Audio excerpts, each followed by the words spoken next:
কথায় কথায় বাংলা ছাড়, বাংলা কি তোর বাপদাদার? কথায় কথায় বাংলা ছাড়, বাংলা কি তোর বাপদাদার? স্লোগানটা ছিল কথায় কথায় বাংলা ছাড়, বাংলা কি তোর বাপদাদার। আমরা মনে করি বাংলা আসলে কোনো একক দলের একক নেতার বাপদাদার সম্পত্তি নয়, বাংলা এই ভূখণ্ডের সকল মানুষের। আমাদের যেই জনতার যেই লড়াই, ছাত্র সমাজ যখনই রাজপথে নেমে এসেছে কোনো একটা ন্যায্য অধিকার আদায়ের আন্দোলনে, যখনই জনগণ তার কথা বলার জন্য রাজপথে নেমেছে, তখনই তাদেরকে বিদ্রূপ করে বা কটাক্ষ করে তাদেরকে জামাত শিবির সহ বিভিন্ন ধরনের ট্যাগ দিত। এবং তার এই ট্যাগ উচ্চারণ করার পরে সে বলতো যে তোরা বাংলা ছেড়ে দে, বা বাংলা ছাড়ার হুঁশিয়ারি উচ্চারণ করতো। আমরা দেখেছি ছাত্রলীগের তৎকালীন যেই নেতারা ছিল তারা কিভাবে রাজু ভাস্কর্যে অধ্যত্বের সঙ্গে বলছে বাংলা ছাড়ার হুঁশিয়ারি। সাদ্দাম, ইনান কিংবা আরও যেই মানে কুত্তা লীগের সদস্যরা ছিল বা নেতারা ছিল, এই যে তাদের যে এই বিদ্রূপ জনতার প্রতি, শিক্ষার্থীদের প্রতি, এই বিদ্রূপের একটা পাল্টা জবাব তৈরি করতে চেয়েছিলাম। এবং এই জন্য 14ই জুলাই যখন অগণতান্ত্রিক স্বৈরাচার জাতির উদ্দেশ্যে একটা প্রহসনমূলক ভাষণ দেয়, আপনারা জেনে থাকবেন, সেই ভাষণে সে আবার বলে যে শিক্ষার্থীরা যারা আন্দোলন করছে তারা নাকি রাজাকারের নাতিপতি। এই যে শিক্ষার্থীদেরকে রাজাকার ট্যাগ দেওয়া, যারা একটা ন্যায্য অধিকার আদায়ের জন্য রাজপথে নামলো, তাদেরকে যে এই ধরনের একটা ঘৃণ্য ট্যাগ দেওয়া, যে রাজাকার গোষ্ঠী 71-এ সরাসরি গণহত্যায় সামিল হয়েছিল। এরপরে আসলে আমরা এই প্রতিবাদে নেমে পড়েছিলাম যে আমরা তো রাজাকার নই, আমরা তো রাজাকারকেও ঘৃণা করি। এবং যারা এই রাজাকারকে কুক্ষিগত করে বা রাজাকার টার্মটাকে ইউজ করে যারা রাজনীতি করছে, যারা মুক্তিযুদ্ধকে কলুষিত করছে, যারা স্বৈরাচার ফেসিবাদ কায়েম করছে, তাদেরকেও ঘৃণা করি। এই জন্যই তখন একটা পাল্টা জবাব তৈরি করার প্রয়াসে এই স্লোগানটা তৈরি করি আর কি। কথায় কথায় বাংলা ছাড়, বাংলা কি তোর বাপদাদার? কথায় কথায় বাংলা ছাড়, বাংলা কি তোর বাপদাদার?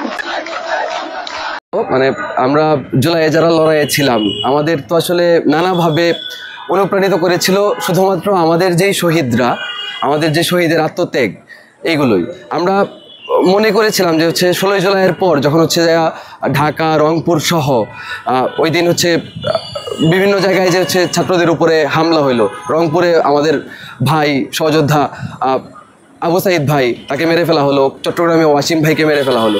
এই যে একের পর এক, তারপরে বিভিন্ন জায়গায় যে লাশের মিছিল আমরা দেখছিলাম, এইগুলোই আসলে আমাদেরকে অনুপ্রাণিত করেছিল এই স্বৈরাচার বিরোধী যে অভ্যুত্থান, সেই অভ্যুত্থানকে বেগবান করার জন্যে। এবং স্বাভাবিকভাবেই আমরা যে স্লোগানগুলো তখন দিচ্ছিলাম, সেই স্লোগানগুলোর মধ্যে আসলে এই ক্ষোভগুলাই ছিল। এর মধ্যে একটা স্লোগান ইদানিং খুব আলোচিত হচ্ছে। স্লোগানটা ছিল কথায় কথায় বাংলা ছাড়, বাংলা কি তোর বাপদাদার। আমরা মনে করি বাংলা আসলে কোনো একক দলের একক নেতার বাপদাদার সম্পত্তি নয়, বাংলা এই ভূখণ্ডের সকল মানুষের।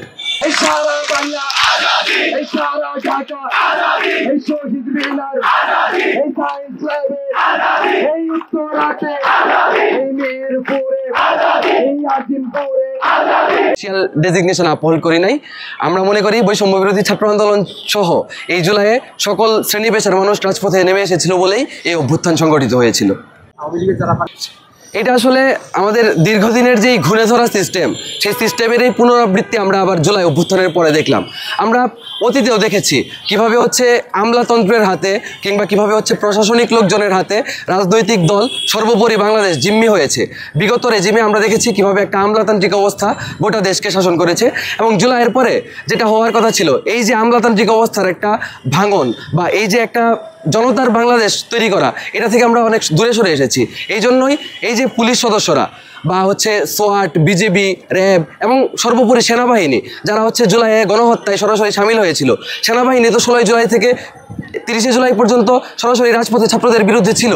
সে তো একেবারে শেষের দিকে এসে জনতার পক্ষে দাঁড়ানোর একটা স্ক্রিপ্ট রচনা করেছে বা যাই হোক, সে তো রাজপথে ছাত্রদের বিরুদ্ধে ছিল। এই যে বাহিনী বা এই যে সশস্ত্র বাহিনী যারা আসলে জনগণের সেবক, যারা আসলে জনগণের টাকায় যাদের ভরণ পোষণ হয়, যাদের বেতন হয়, তারা যে প্রতিবার ন্যায্য আন্দোলনে সরকারের হয়ে বা স্টেটের হয়ে রাজপথে শিক্ষার্থীদের বিরুদ্ধে, জনতার বিরুদ্ধে দাঁড়ায় এবং তারাই সবসময় পার পেয়ে যায়। কারণ আমরা একটা পুরোপুরি ব্যুরোক্রেটিক যে ক্র্যাক সোসাইটি বা একটা পুরোপুরি ভঙ্গুর আমলাতান্ত্রিক অবস্থায় আছি। এবং এই অবস্থা থেকে জুলাইয়ের পরেও যাদের কথা ছিল জুলাইয়ের পরে আমাদেরকে একটা জনতার বাংলাদেশ দেওয়া, তারা সেই জায়গায় আমাদের সঙ্গে বেইমানি করেছে, আমাদের শহীদের রক্তের সঙ্গে বেইমানি করেছে। যেই শহীদরা এই পুলিশের গুলিতে, সেনাবাহিনীর গুলিতে, বিজেপির গুলিতে শহীদ হয়েছিল, তাদের রক্তের সঙ্গে বেইমানি করেছে।